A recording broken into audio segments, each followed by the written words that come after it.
আরবি হিজরির বর্ষের প্রথম মাস মহরমের 10 তারিখকে পবিত্র আশুরা বলা হয়। এটি ইসলামে অত্যন্ত তাৎপর্যপূর্ণ মর্যাদাপূর্ণ একটি দিন। এটি কোনো আনন্দ উৎসবের দিন নয়, বরং মুসলিম ইতিহাসে আত্মত্যাগ ও শোকের এক গভীর প্রতীক।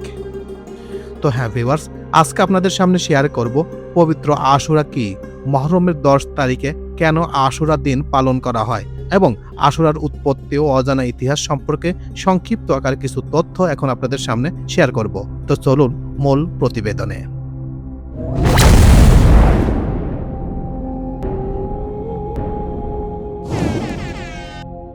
কেন আশুরা পালন করা হয়?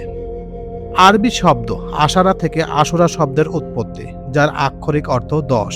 ইসলামের ইতিহাস অনুযায়ী সৃষ্টির শুরু থেকে মহরমের 10 তারিখে অনেক ঐতিহাসিক ঘটনা ঘটেছে। এই দিনে হযরত মুসা আলাইহিস সালাম ফেরাউনের জুলুম নীল নদ থেকে মুক্তি পেয়েছিলেন। এছাড়া হযরত ইব্রাহিম আলাইহিস সালাম নমরুদের অগ্নিকুণ্ড থেকে এবং হযরত নূহ আলাইহিস সালাম মহাপ্লাবনের পর নিরাপদে আশ্রয় লাভ করেছিলেন বলে ধর্মীয় ইতিহাসে উল্লেখ আছে।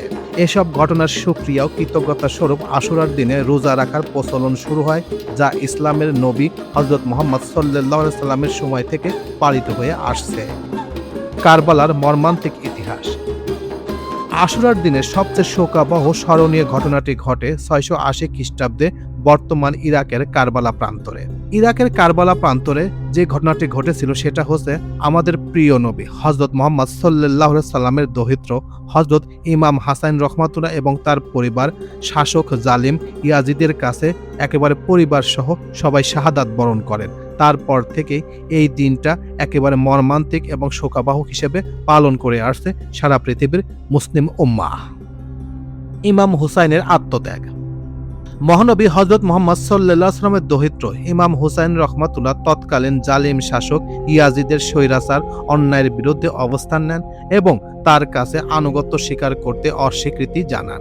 সত্য ও ন্যায় ও আদর্শ প্রতিষ্ঠার জন্য কারবালার প্রান্তরে ইমাম হুসাইন রাহমাতুল্লাহ এবং তার পরিবারের সদস্যরা অবরুদ্ধ হন। দীর্ঘ তৃষ্ণা ও কষ্টের পর 10 মহরমের দিনে ইয়াজিদের বাহিনীর হাতে তিনি এবং তার সঙ্গীরা নির্মমভাবে শহীদ হন। পালনের ভিন্নতা। পবিত্র আশুরার দিন বিভিন্ন সম্প্রদায়, বিভিন্ন মানুষ, বিভিন্ন মুসলমানরা বিভিন্নভাবে পালন করে থাকেন। এই দিনে বিভিন্ন সম্প্রদায় বিভিন্নভাবে পালন করে থাকেন। যেমন শিয়া সম্প্রদায় একভাবে পালন করেন, সুন্নি সম্প্রদায় আরেকভাবে পালন করে থাকে। শিয়া সম্প্রদায়ের জন্য এটি অত্যন্ত গভীর শোকের একটি দিন। তারা এই দিনটি কালো পোশাক পরিধান, শোক মিছিল এবং কারবালার আত্মত্যাগকে স্মরণ করে পালন করেন।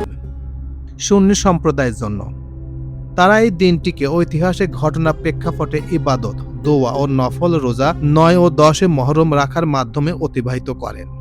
তো এই ছিল মোটামুটি আমাদের আজকের প্রতিবেদন। উপরোক্ত প্রতিবেদন থেকে আমরা একটা জিনিসই বুঝলাম যে পবিত্র আশুরার দিনে কোন সম্প্রদায় রোজা রাখেন, কেউ কারবালার যুদ্ধের বিস্তারিত ঘটনা, এছাড়াও আরো অনেক ভাবে এই দিনটি পালন করে থাকেন। বিশেষ করে কারবালার যুদ্ধে যে ঘটনাটা ঘটেছে এটা আসলে বিষাদময় এবং হৃদয় বিদারক। এই কারণেই শিয়া সম্প্রদায় এই দিনে কালো পোশাক পরে শোক মিছিল করে, কাজিয়া মিছিল করে থাকেন। এছাড়া সুন্নি সম্প্রদায় এই দিনটিকে ইবাদত, দোয়া, নফল, রোজা এবং আরো অনেক কিছু ধর্মীয়ভাবে পালন করে থাকেন। দুইটা সম্প্রদায় দুইভাবে এই দিনটি পালন করে থাকেন। এছাড়াও আপনি যদি পবিত্র আশুরা সম্পর্কে আরো কোনো তথ্য জানতে চান, অর্থাৎ আশুরা রোজার ফজিলত এবং কারবালার যুদ্ধের বিস্তারিত ঘটনা জানতে চান, অবশ্যই আপনার মতামত কমেন্ট বক্সে শেয়ার করবেন। তাহলে পরবর্তীতে এই সম্পর্কে আরো বিস্তারিত তথ্য আপনাদের সামনে তুলে ধরব। তো এই প্রতিবেদন আপনাদের কাছে কেমন লাগলো? যদি ভালো লেগে থাকে তাহলে অবশ্যই লাইক, কমেন্ট, শেয়ার করবেন। আর যারা এখন পর্যন্ত এই চ্যানেলটি সাবস্ক্রাইব করেন নাই তারা অবশ্যই এই চ্যানেলটি সাবস্ক্রাইব করবেন। তো সবাইকে ধন্যবাদ জানিয়ে এখানেই শেষ করছি। আল্লাহ হাফেজ।